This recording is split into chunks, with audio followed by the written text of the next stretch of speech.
आजको वनभात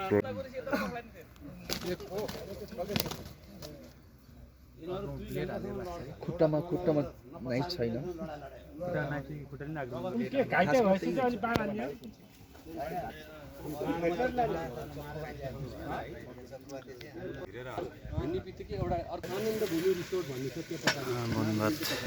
एउटा गल्ली जस्तो बाट आउने त्यहाँ थुम्की हुँदै पछाडिपट्टिको बाट आउने त्यो होइन नि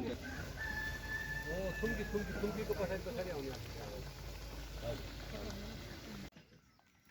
अस्ति त्यो श्रीकृष्णको अगाडि के अरे त्यो कबाब भइसक्यो सर रेडी साग पनि भयो भात पनि बाँकी रह्यो ल प्रेम अब जङ्गललाई मङ्गल गरिदियो भने तब्जुरी हुँदैन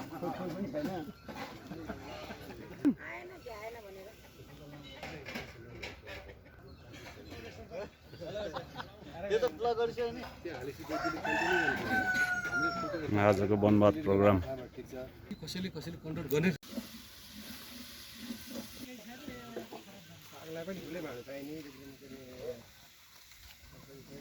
पहिला साग भुटेर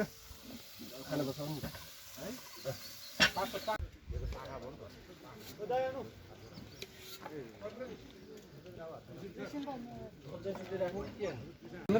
त्यही हो नि तपाईँले कहिले थाहा छ अनि त्यसको राख्नु